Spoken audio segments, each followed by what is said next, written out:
If there's anything else, then I think we should start. So over to you, Sam and Jackie. Thanks, Andy. Jackie, are you okay on sound? Yeah, I think my sound is fine. I'm really sorry that the camera just stopped working 2 minutes before before the meeting started, as you know, typically. Thank you for the introduction, Andy, and maybe we should just go ahead and start the presentation. Absolutely. So let me just click through. Sorry, I'm going to be controlling the slides and controlling the presentation, so bear with me if it gets a little bit messy. So we're going to kick off and talk about the context for all of this conversation, which is obviously that there is a climate crisis. So the global surface temperature has increased faster since 1970 than in any other 50-year period over at least the last 2,000 years. And we have now seen the 1.5 global warming limit exceeded across an entire year, as per the EU's Copernicus Climate Change Service. So we know air pollution is the single biggest environmental health threat in the UK. It's cited in 1 in 20 deaths. Heat waves in the UK have claimed 3,200 lives in 2022.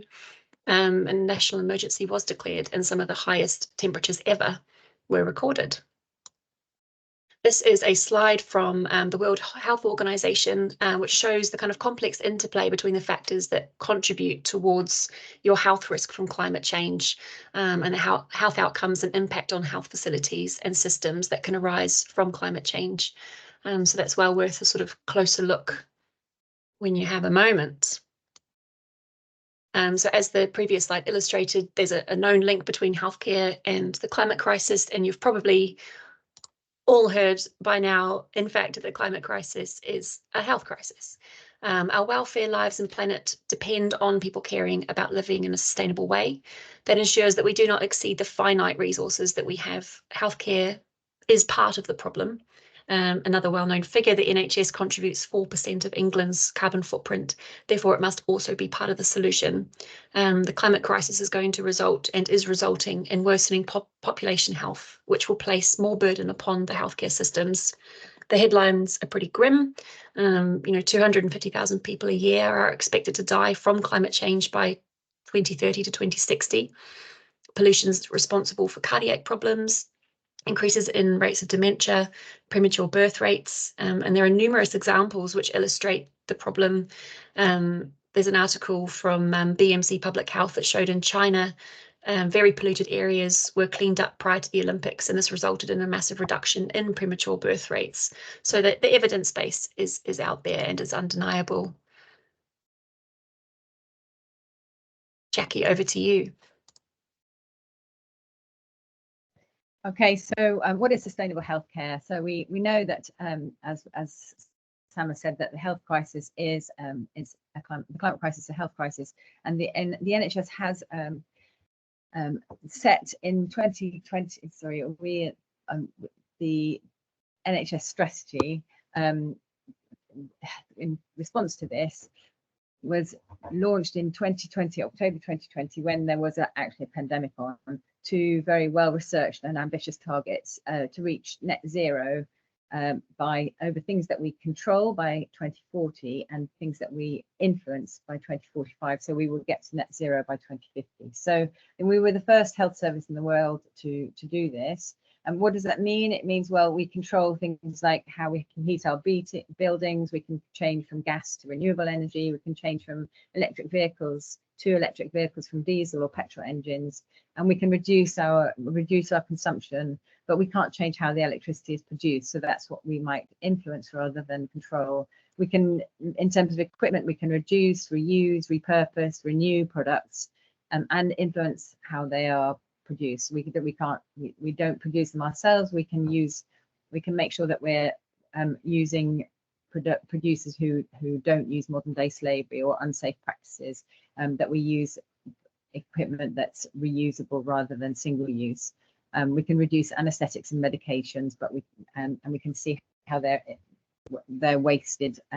Things we can reduce waste. We can look at seasonal foods. All these things are kind of covered, will be covered in terms of what we can control and what we can influence. So there's, as you can see, there's different scopes within that.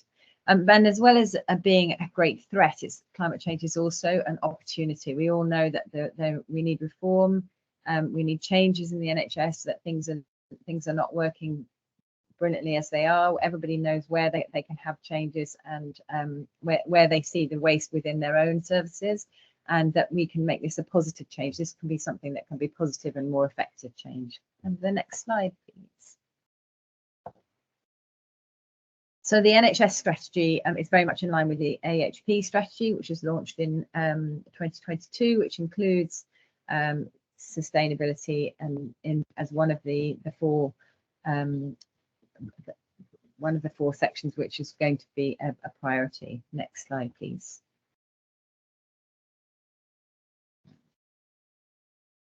Okay, so we know that staff are really concerned about sustainability, and they want to deliver more efficient and better care for their patients with lower carbon treatments. And we can see in all different care settings. And if we look here, we can see where the areas are that show.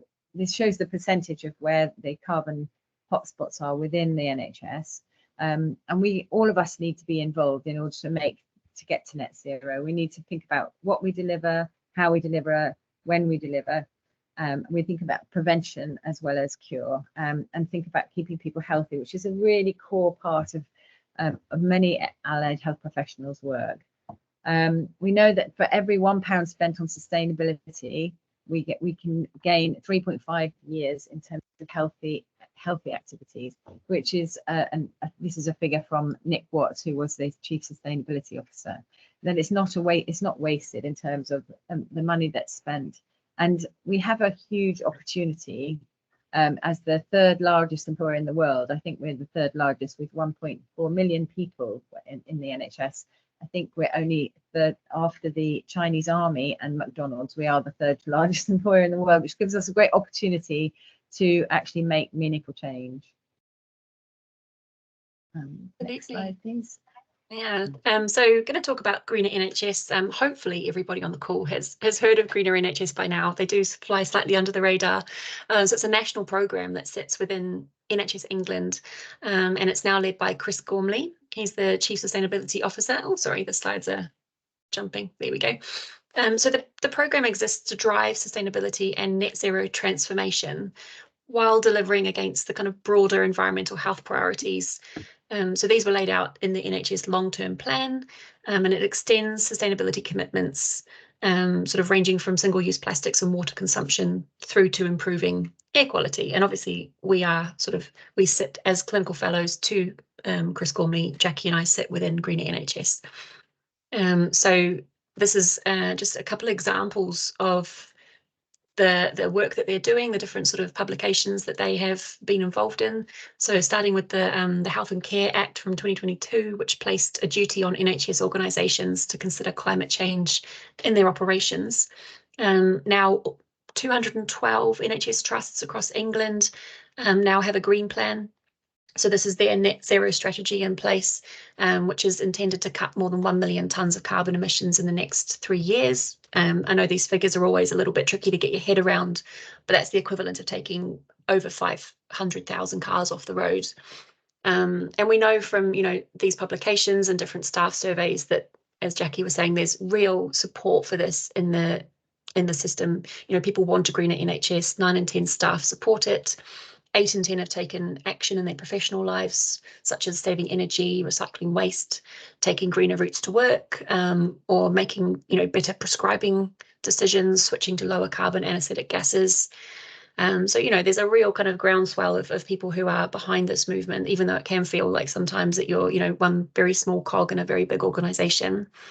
And thanks to the actions of the workforce, the NHS has already reduced its carbon footprint emissions by 30% since 2010. So some pretty impressive figures. And within Greener NHS, there's these different work streams. So you can see here there's travel and transport, estates and facilities, research and innovation, workforce, supply chain and procurement, data and analytics, food and nutrition, medicines, and clinical transformation. And we actually have a presentation coming later on this afternoon about the clinical transformation work stream. So these guys all sort of focus on different parts of the NHS and really driving forward more sustainable care And then again, another organisation that we're working really closely with and who have been really instrumental in pulling this week together is the Centre for Sustainable Healthcare. So they are an independent non-profit organisation. They've been, working on this sort of agenda since 2008. They're based in Oxford, but they have sort of, a presence nationally. Their primary objective is to integrate the values of environmental sustainability into the health industry. And they provide a real community of sustainable networks. And I was saying in the launch event this morning, these are sort of, 4 different parts of healthcare. So they have maybe, an ITU hub, or they might have a speech and language therapy hub or a physio hub. So it's a really engaged, friendly kind of forum of people who are, of varying levels of expertise, right from people who are really new to sustainability to people who are experts in it. So there's a lot of sort of shared learning and shared knowledge that goes on in those hubs. So it's a really good place to start if you're looking for, that sort of community of like-minded individuals. And these slides are not behaving, sorry. They run different sort of training courses as well. And they do a lot of work around SUSQI, which is maybe something that most people on the call have heard of. So sustainable quality improvement, essentially. So by embedding sustainability into quality improvement work, it sort of helps address social and environmental challenges as a part of that QI work. So it's sort of putting it into a recognised method of change that is already kind of well established in the NHS, but making sustainability a part of that. So SUSQI is quite holistic.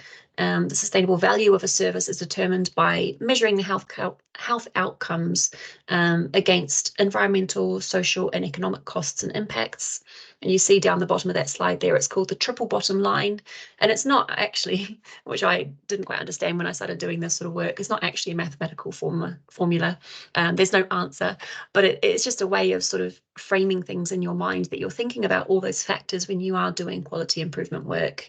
You're considering outcomes for the whole population, you're thinking about your patients, you're thinking about sustainable value, you're thinking about economic value, and you can, it can really help allocate resources to people with greater health needs or those who currently don't engage with care at all. And this is another really excellent framework from the Centre for Sustainable Healthcare. And I personally really like this model when I'm thinking, at the end of my fellowship, I'm going back into my clinical work. And it's a kind of a really easy way to start thinking, how do we make changes? So, your overall outcome that you're aiming for is to improve health and reduce carbon. Are you going to do that via reducing activity? Is that your primary driver? Or are you going to look at reducing the carbon intensity of the activity that you already do undertake? Because both kind of ways of doing things are equally effective. And if you look at the secondary drivers, you think about reducing activity through prevention, through patient empowerment and through lean pathways. And then if you're looking at reducing carbon intensity, you're looking at low carbon alternatives and operational resource use. And though breaking it down into those sort of different elements and different drivers really helps sort of frame where are you going to target your improvement work? Where are you thinking that you can make some wins? Are you going to look at procurement, or are you going to look at changing the way that you deliver your clinical care? So it's a very good place to start when you're sort of beginning your journey into thinking about sustainable healthcare. And there's plenty more resources on their website and kind of different training courses you can go on to learn more. And there we are. This is just back to our sort of week ahead. Jackie, do you want to present this slide? You're very familiar with it. No. I was just going to say that this is what's happening this week, and we've talked a bit about this this morning. But for people who weren't there, there's lots of things. As Sam was saying, when we're thinking about sustainable healthcare, we need to think about frameworks. We think about how we can reduce the amount, not the amount of care, but we can reduce the pathways, make them leaner, and make them efficient. Thinking about patient empowerment, about reducing the equipment that we use and the medicines that we prescribe, and how we can reuse and repurpose equipment and things within the NHS. Think about, I think in your own area where there are things that can be reused rather than single-use items. How we can reduce waste within your service, and whether that's to do with packaging and equipment, or it's to do with services that have many contacts with patients. Every contact is a carbon hotspot. So thinking about different ways of actually providing the care and where we provide it, how we provide it, and the way that we can work together to make it more efficient. This week we've also got information about food. The different colours are the different allied health professionals, and there's also information about education, which is obviously really key in terms of sustainability in healthcare. And pre-reg education is really important. We've got information from Jessie Frost about the AHP curricula and how sustainability is part of that now. From students, planetary health report card for AHPs, which has been developed and which is an international framework which students have put together, which helps to inspire healthcare institutions to provide better care in terms of their whole organisation. We've got students talking about their placements, role emerging placements, and leadership placements, building sustainable communities. And there's also lots and lots of case studies from different areas with therapists. So yeah, so we were gonna highlight a couple, weren't we, Jackie?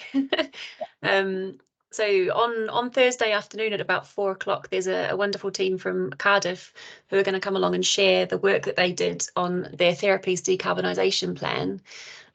So this was a co-designed piece of work that they did, really, really practical.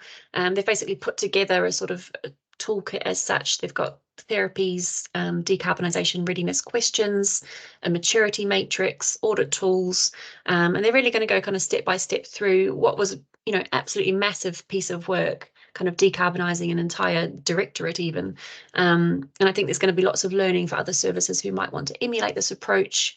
So that's definitely one to try and attend if you can. But again, these are all going to be recorded. And so, you know, if you don't manage to catch it, it will be on the Centre for Sustainable Healthcare's website after the event. But yeah, definitely one to highlight.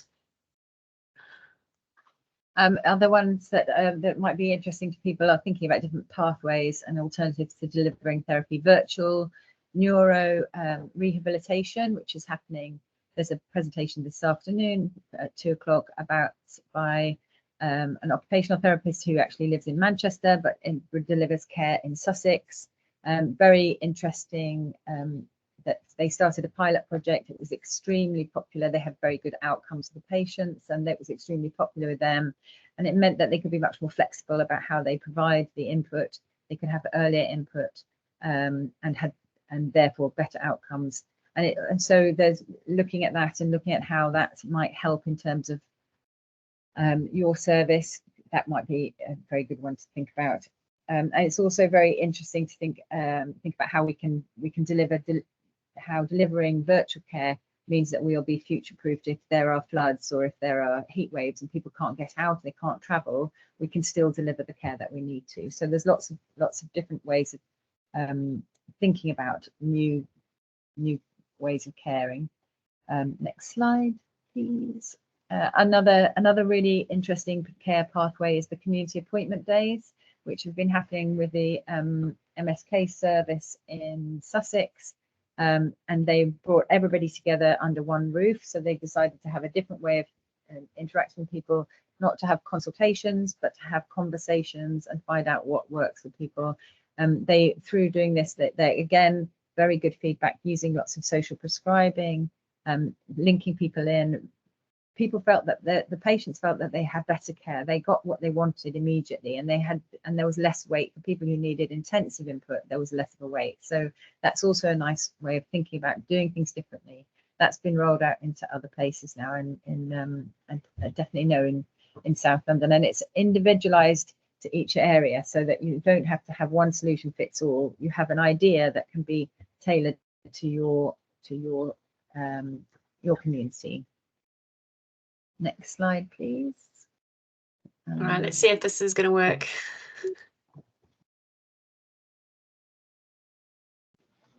Need to have the sound on it. Oh, why is this not doing its thing? Sorry, everybody. We'll try again.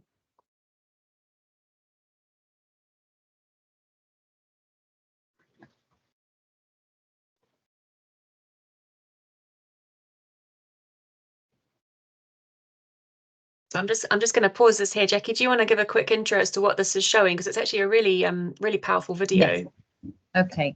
So this video is it's a Dutch artist who is who had an operation. She had a mastectomy, and she collected everything that was used in her operation.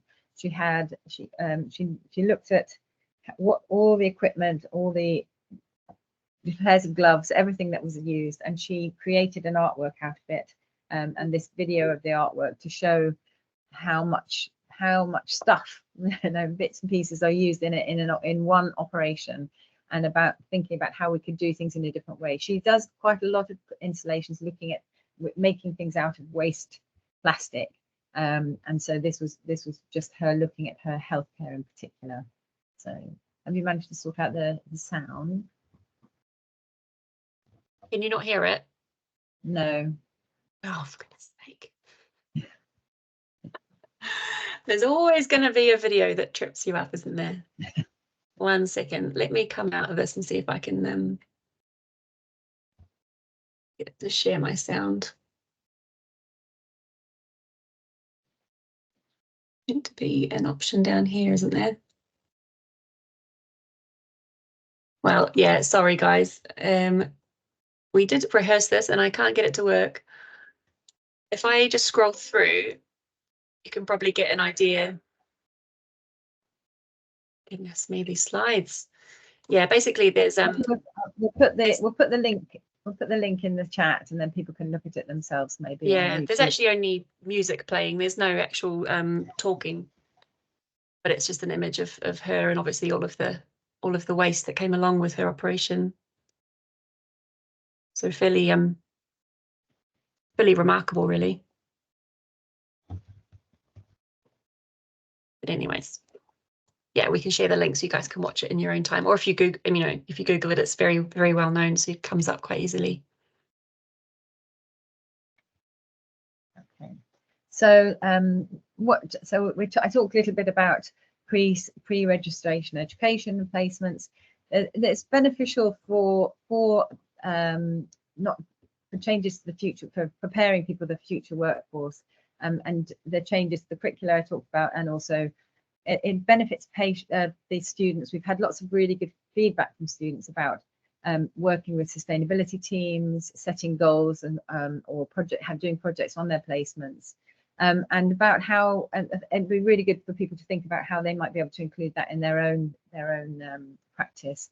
Whether that's we've seen projects where dietetic students have done audits on milk prescriptions. Physios did a really good video on indoor air quality as part of teaching. Diagnostic radiography students did a research into communities of practice and how to communicate with people best. OTs have done a really nice one on social prescribing and the benefits of green mental health, which both of those things we'll hear about this week. And it's really helped them to gain skills and knowledge. So it's not just about learning about sustainability, but also about advocacy, raising awareness, health benefits of what they're doing. And gets them to think about digital skills, social media skills, liaising with other teams more widely, thinking about quality improvement and IT. So there's lots and lots of benefits to the departments. If you feel like, well, we'd love to do it, but we don't have time, maybe this could be something that students can support with. So next slide, please. So just to finish off, I just wanted to use this slide, which is from Dr. Ayana Elizabeth Johnson's TED Talk. I hope that people have come across her. She's great. If you haven't seen the TED Talk, please go and have a look at it. She explains it much more brilliantly than I do.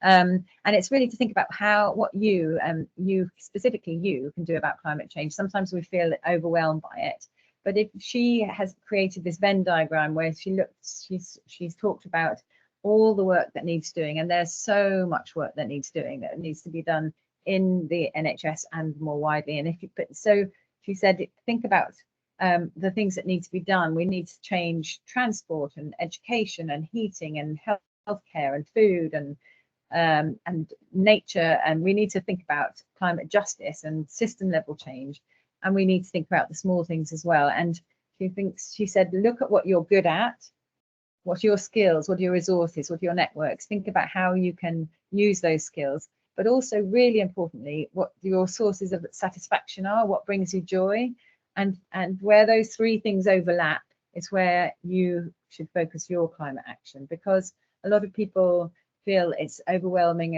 and sad and difficult, and it can be, but it's also can bring you joy. There are things that we can do that bring you joy, and some people like planting trees and some people like writing policies, and all these things need to be done. So if you can think about where you can focus your energy, you'll be most effective, and I think that's a really important way to not feel overwhelmed by the journey ahead.